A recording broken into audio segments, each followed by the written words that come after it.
Hey guys, welcome to Rosie's Dessert Spot. In this tutorial I'll be teaching you how to make these mini quilted cakes. Applying some buttercream onto my 6-inch cake and applying my 4-inch cake on top, and then spraying some buttercream in as a filling. Apply your next layer and continue up the cake this way. I've got 4 layers of 4-inch cake in total. Normally I use 3 layers, but for this cake to make it a bit more elegant I added in an extra layer. And then use your spatula to press all the extra buttercream up against the cake and pop it into the freezer for 10 minutes.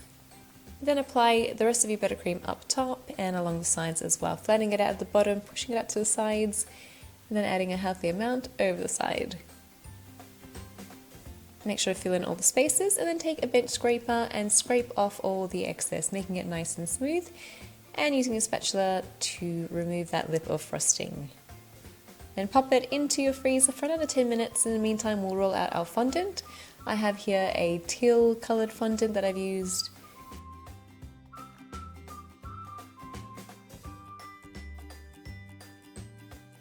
Then pop it over your cake when it's about 2 millimeters in thickness, 2 to 3 mils.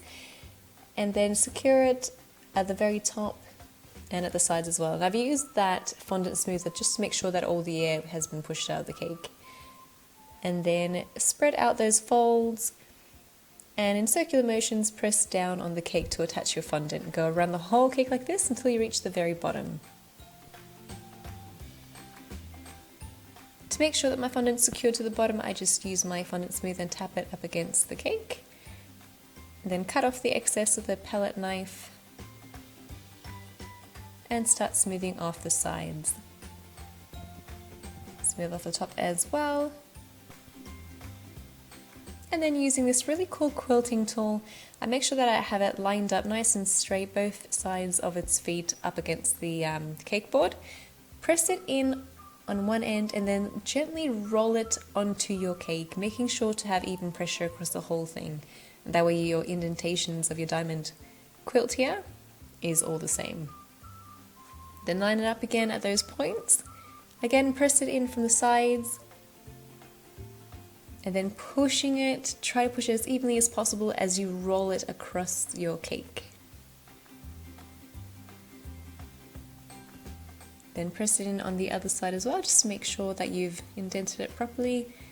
You can see here it's pretty seamless where it began and ended. And then keep going around the cake like this. I find that this is one of the easiest ways to achieve a nice quilted effect on your fondant. Then meet it up on the other side. You might not need to press it in all the way, you might only go halfway. And it's all done. Then I've used a brush with just a little bit of regular water and I'm applying a little bit of water into the intersections of each diamond. Then attach your dragees or your edible silver pearls. You could use gold instead. Just pressing them in. And then you could leave it as is, but I decided to go in with a little bit of some couple of flowers here and there.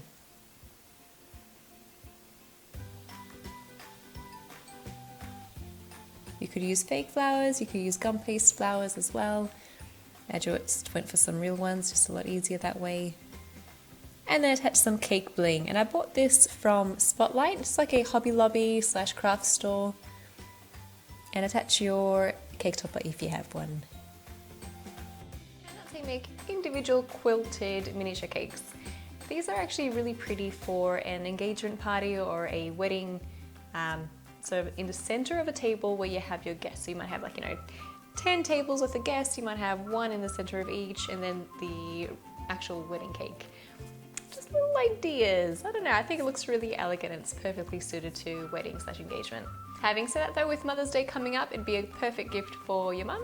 Thanks guys for watching, I hope you enjoyed this tutorial.